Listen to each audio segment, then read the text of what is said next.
नमस्कार विद्यार्थी मित्रांनो, अभ्यास मित्र परिवारामध्ये तुम्हा सर्वांचं स्वागत आहे। मित्रांनो, आज आपण इथं 4 ऑक्टोबर रोजीच्या चालू घडामोडी अभ्यासणार आहोत। तो ऑलरेडी तुम्ही डेली लेक्चर बघत असाल। आय होप तुम्हाला लेक्चर आवडत असतील। लेक्चरला लाईक करत चला, चॅनलला सबस्क्राइब करून ठेवा म्हणजे तुम्हाला, आणि बेल आयकॉनवर क्लिक करून ठेवा म्हणजे तुम्हाला डेली लेक्चरचे नोटिफिकेशन मिळत जाईल।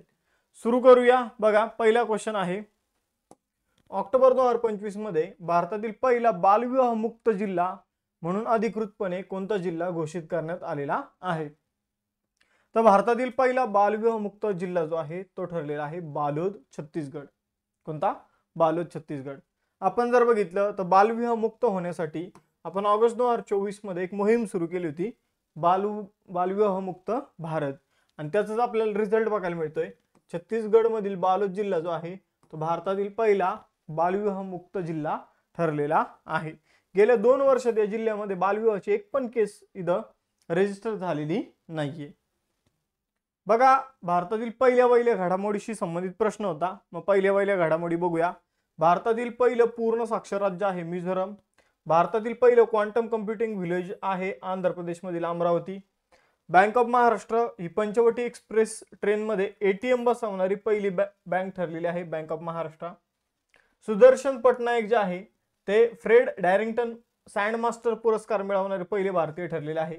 भारतीय सैन्याने पहिल्यांदाच फायर FPV कामिकाझी ड्रोनची यशस्वी चाचणी कुठे केलेली आहे? तर पठाणकोट, पंजाब।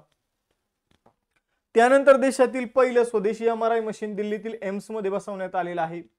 लखनौ येथे कुकराईल ही भारतातील पहिली रात्रीची सफारी जी आहे ती सुरू करण्यात आलेली आहे। भारतातील पहिलं पाण्याखालील संग्रहालय INS गुलदार ही सिंधुदुर्ग मध्ये बनवण्यात येत आहे। INS गुलदार या जहाजाला डुबून हे पाण्याखालील संग्रहालय सिंधुदुर्ग येथे बनवलं जात आहे। IIT मद्रासने भारतीय रेल्वेच्या सहकार्याने भारतातील पहिला हायपरलूप चाचणी ट्रॅक जो आहे तो विकसित केलेला आहे। भारताने चंद्राच्या दक्षिण ध्रुवाचा पहिला तपशीलवार भूगर्भीय नकाशा जो आहे तो तयार केलेला आहे। दार्जिलिंग प्राणी संग्रहालयात भारतातील पहिली वन्यजीव जैव बँक जी आहे ती उघडण्यात आलेली आहे। पुढे जाऊया। दुसरा क्वेश्चन, ऑक्टोबर 2025 मध्ये दिल्लीचे नवीन मुख्य सचिव म्हणून कुणाची नियुक्ती करण्यात आली? तर दिल्लीचे नवीन मुख्य सचिव बनलेले आहे राजीव वर्मा। हा क्वेश्चन एवढा इम्पॉर्टंट नाही, पण लक्षात ठेवा विचारलं गेलंच तर। हे 1992च्या बॅचचे IAS अधिकारी आहे राजीव वर्मा, जे दिल्लीचे नवीन मुख्य सचिव बनलेले आहे। दिल्लीच्या मुख्यमंत्री कोण आहे? तर BJPच्या रेखा गुप्ता। त्यांनी कोणाची जाग घेतलेली आहे? तर त्यांनी अतिशी मार्लेना यांची जागा घेतलेली आहे। पुढे जाऊया। इम्पॉर्टंट क्वेश्चन, आर्थिक स्वातंत्र्य निर्देशांक 2025 मध्ये भारताचा जागतिक क्रमांक किती आहे? तर आर्थिक स्वातंत्र्य निर्देशांक जो आहे यामध्ये भारताचा क्रमांक जो आहे तो 128वा आहे। भारतीय अर्थव्यवस्थेमध्ये समजून घ्या, तुम्हाला इन्व्हेस्टमेंट करायची म्हणजेच गुंतवणूक करायची, तुम्हाला एखादा उद्योग सुरू करायचा, तर तुम्हाला किती आर्थिक स्वातंत्र्य, किती लवकरात लवकर गोष्टी होऊ शकतात, तर यावरून ही रँकिंग जी आहे ती काढण्यात आलेली आहे। आणि पहिल्या क्रमांकावर जो आहे तो सिंगापूर आपल्याला बघायला मिळतो, दुसऱ्या क्रमांकावर स्वित्झर्लंड, तिसऱ्या क्रमांकावर आयर्लंड, आणि आपण जर बघितलं तर 128व्या क्रमांकावर आपल्याला बघायला मिळतो। सिंगापूर, स्वित्झर्लंड, आयर्लंड अनुक्रमे पहिल्या, दुसऱ्या, तिसऱ्या क्रमांकावर बघायला मिळतात। भारताला 100 पैकी 53 गुण मिळालेले आहेत। आपण जर बघितलं तर 184 देशांमध्ये भारत 128व्या क्रमांकावर आहे। हा निर्देशांक बनवला कोणी आहे? द हेरिटेज फाउंडेशन आणि द वॉल स्ट्रीट जर्नल यांनी हा निर्देशांक बनवलेला आहे। चौथा क्वेश्चन, आंतरराष्ट्रीय वृद्ध व्यक्ती दिन कधी साजरा केला जातो? आंतरराष्ट्रीय वृद्ध व्यक्ती दिन जो आहे तो 1 ऑक्टोबर रोजी सेलिब्रेट केला जातो। तर आपण जर बघितलं वर्ल्ड ओल्ड एज डे असं आपण याला म्हणू शकतो। तर याची थीम लक्षात ठेवा, older person driving local and global action, our aspiration, our wellbeing and our rights, अशी यावर्षीची थीम आहे। आपण जर बघितलं तर आंतरराष्ट्रीय ज्येष्ठ दिन जो आहे तो 1 ऑक्टोबर रोजी सेलिब्रेट केला जातो। ज्येष्ठ नागरिकांचं महत्त्व समाजामध्ये हायलाइट करण्यासाठी हा दिवस जो आहे तो सेलिब्रेट केला जातो। पुढे जाऊया। 5वा प्रश्न, भारतीय लष्कराच्या कोणत्या कॉर्प्सने 25 ते 28 सप्टेंबर 2025 दरम्यान पूर्व अरुणाचल प्रदेशाच्या अग्रभागी असलेल्या भागात ड्रोन कवच नावाचा सराव आयोजित केला होता? तर भारतामधील आपण जर बघितलं स्पियर कॉर्प्स नावाचा आपण जर बघितलं सैन्याचा एक दल आहे, त्यांनी अरुणाचल प्रदेशमध्ये ड्रोन कवच नावाचा जो काही सराव आहे तो केलेला आहे। यामध्ये ड्रोन कसे चालवायचे कसे नाही याबाबतची प्रॅक्टिस त्याबाबतचा सराव जो आहे हा स्पियर क्रॉप्सच्या माध्यमातून करण्यात आलेला आहे। 25 ते 28 सप्टेंबर अरुणाचल प्रदेशच्या पूर्व भागात हा सराव केलेला आहे। मग आपण जर बघितलं स्पियर क्रॉप्स जो आहे तो भारतीय सैन्याच्या पूर्व कमांड अंतर्गत येणारं सैन्य दल आहे आणि यामध्ये जर बघितलं तर भारतीय लष्कराचे काही जवान होते आणि इंडो तिबेटियन बॉर्डर पोलीस फोर्सचे काही जवान होते। भारताचंच आपण जर बघितलं सैन्याचा एक प्रकार आहे Indo Tibetan border police force. उद्दिष्ट होतं आधुनिक ड्रोन तंत्रज्ञान आणि काउंटर ड्रोन प्रणालीची चाचणी घेणं। 6वा क्वेश्चन आहे भारतीय हवामान विभागाने सोडर म्हणजे सोनिक डिटेन्शन अँड रेंजिंग ज्याला मराठीमध्ये ध्वनी शोध आणि श्रेणीकरण प्रणालीचं उद्घाटन कोठे केलेलं आहे? तर भारतीय हवामान विभागाने आपण जर बघितलं तर सोडर प्रणाली सुविधेचं उद्घाटन कुठे केलेलं आहे? तर हे उद्घाटन नवी दिल्ली या ठिकाणी करण्यात आलेलं आहे। तर भारतीय हवामान विभागाला अलीकडे 150 वर्ष कंप्लीट झालेले आहे, ही सुद्धा गोष्ट तुम्हाला लक्षात ठेवायची आहे। तर यांनी नवी दिल्ली येथे त्यांच्या कॅम्पसमध्ये IMDच्या कॅम्पसमध्ये सोनिक डिटेन्शन अँड रेंजिंग प्रणालीचं उद्घाटन केलेलं आहे। ही प्रणाली भोपाळ येथे CSIR advance material and process research institute ने डिझाईन आणि विकसित केलेले आहे। हवामानाचा अंदाज आणि संशोधन चांगल्या प्रकारे करण्यासाठी वातावरणातून अतिरिक्त डेटा प्रदान करण्यासाठी हे स्वदेशी सोडार युनिटचं उद्दिष्ट आहे। म्हणजे सोडार टेक्नॉलॉजी काय काम करते? तुम्ही सोनार ऐकलं असेल की पाण्याखाली समजून घ्या जमिनीच्या खाली एखादी गोष्ट किती दूरपर्यंत आहे तर ते आपल्याला लक्षात घेण्यासाठी आपण जहाजामध्ये सोनार तंत्रज्ञानाचा वापर करतो। तसं हे सोडार आहे। सोडार काय करतं तर इथं ध्वनी लहरींच्या माध्यमातून वातावरणातून अजून डेटा कलेक्ट करण्याचं काम करतं, ज्याचा उपयोग जो आहे तर तो हवामानशास्त्रज्ञ जे आहे हवामानाचे अचूक अंदाज लावण्यासाठी घेत असतात। तर नवी दिल्ली येथे याचं उद्घाटन करण्यात आलं, बनवलेलं आहे भोपाळ येथे CSIR नावाची एक ऑर्गनायझेशन आहे त्यांनी हे डिझाईन केलेलं आहे। तर एवढं लक्षात ठेवा। पुढे जाऊया। बघा मित्रांनो उद्यापासून या बॅचेसचे लेक्चर सुरू होत आहे। 499 फी मध्ये तुम्हाला एक क्वालिटी एज्युकेशन वाली बॅच इथं बघायला मिळत आहे, ज्यामध्ये आम्ही तुमचे सर्व GS विषय जे आहे ते तुम्हाला शिकवणार आहोत। तर कंबाईनसाठी 2.0 बॅच आणि राज्यसेवेसाठी 5.0 बॅचची व्हॅलिडिटी पण तुम्ही जास्त वेगवेगळ्या कालावधीसाठी घेऊ शकता, 1 महिने 2 महिने 3 महिने तसे ऑप्शन आपल्याकडे उपलब्ध आहे। चालू घडामोडीच्या सुद्धा नोट्स बनवलेले आहे इयरबुक। या इयरबुक मध्ये इन्फॉर्मेशन त्याच्या खाली त्याशी संबंधित प्रश्न अशा प्रकारचं हे इयरबुक बनवण्यात आलेलं आहे। त्याचबरोबर जर बघितलं तर फाउंडेशन बॅचेस जे आहे ते आपण राज्यसेवा आणि कंबाईनसाठी सुरू केलेले आहे। या फाउंडेशन बॅचेस सोबत तुम्हाला एवढे कोर्सेस जे इथं मेन्शन आहे ते तुम्हाला मिळणार आहे। त्याचबरोबर प्री मेन्स इंटरव्ह्यूचं गायडन्स मिळणार आहे।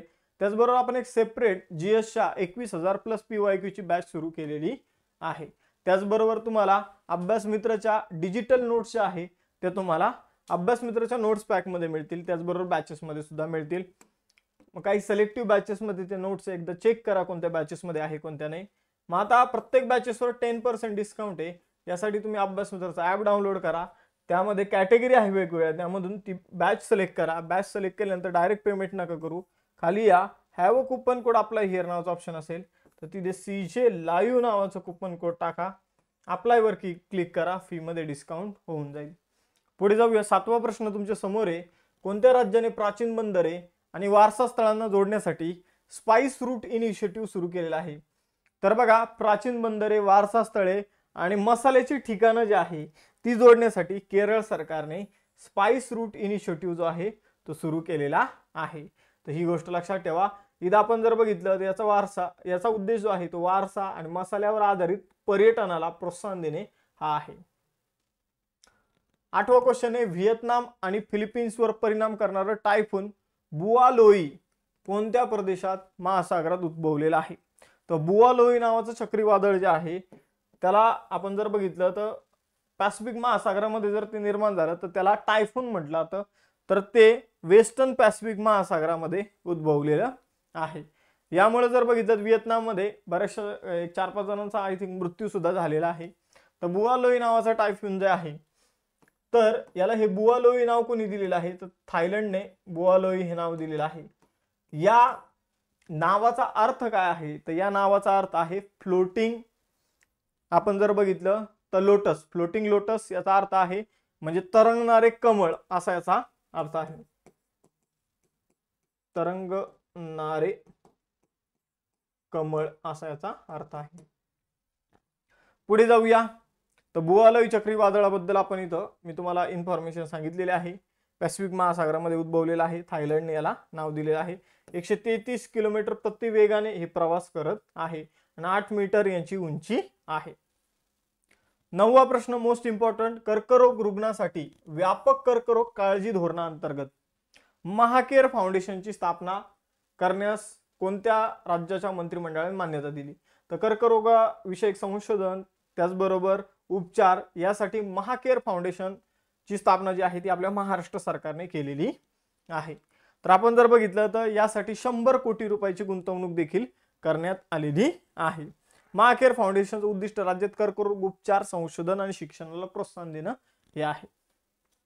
महाराष्ट्राशी संबंधित चालू घडामोडी बघून घेऊया. महाराष्ट्राचे शिल्पकार राम सुतार यांना महाराष्ट्र भूषण पुरस्कार देण्यात आलेला आहे. त्यानंतर महाराष्ट्रातील भिवंडी येथे छत्रपती शिवाजी महाराजांचं एक मंदिर जे आहे तर त्याचं उद्घाटन अलीकडे करण्यात आलेले आहे. देशातील पहिलं AI विद्यापीठ महाराष्ट्रात तयार केलं जात आहे. महाराष्ट्राच्या किनारपट्टीचं संरक्षण करण्यासाठी केंद्र सरकार आणि एशियन डेव्हलपमेंट बँकमध्ये 42 दशलक्ष डॉलरचा करार झालेला आहे. त्यानंतर जागतिक बँकेने महाराष्ट्रातील मागास जिल्ह्यांसाठी 188 दशलक्ष डॉलरचं कर्ज मंजूर केलेलं आहे. देवेंद्र फडणवीस तिसऱ्यांदा महाराष्ट्राचे मुख्यमंत्री बनले आहे. भारत आणि ऑस्ट्रेलिया यांचा संयुक्त सराव ऑस्ट्रा हिंद पुणे महाराष्ट्रामध्ये सुरू झालेला आहे. पंतप्रधान नरेंद्र मोदी यांनी महाराष्ट्रातील बंजारा हेरिटेज संग्रहालयाचं अलीकडे उद्घाटन केलेलं आहे आणि महाराष्ट्र सरकारने नाशिकमध्ये आदिवासी विद्यापीठ स्थापन करण्याची घोषणा केलेली आहे. 10वा प्रश्न आहे. सप्टेंबर 2025 मध्ये बथुकम्मा महोत्सव दरम्यान कोणत्या राज्याने 2 नवीन गिनीज वर्ल्ड रेकॉर्ड प्रस्थापित केलेले आहे? तर बथुकम्मा महोत्सव जो आहे तर तो तेलंगणामध्ये सेलिब्रेट केला जातो. हैदराबादमध्ये या उत्सवादरम्यान 2 नवीन रेकॉर्ड जे आहे ते स्थापित झालेले Guinness book of world record मध्ये. तर 2 रेकॉर्ड काय तर इथं आपण जर बघितलं तर 1300 महिलांनी सेम नृत्य केलं हा एक रेकॉर्ड होता. आणि बथुकम्मा महोत्सवामध्ये असं एक फूल बनवण्यात आलं. वेगवेगळ्या फुलांपासून हे फूल बनवण्यात आलेलं आहे. वेगवेगळ्या रंगाची फुलं वापरून हे फूल बनवण्यात आलेलं आहे. खूप उंच हे फूल होतं. तर हे 2 रेकॉर्ड इथं बनलेले आहे. 63 फूट उंचीचं आणि 11 फूट रुंदीचं एक फूल जे आहे तर ते बनवण्यात आलेलं आहे सजावट करून. फुलांपासूनच हे फूल बनवण्यात आलेलं आहे ज्याचं वजन जे आहे ते 7 टन होतं. आणि 1354 महिलांनी काय केलेले सेम नृत्य केलं. हे 2 गोष्टी ज्या आहे बथुकम्मा महोत्सवामध्ये Guinness book of world record मध्ये सामील झालेले आहे.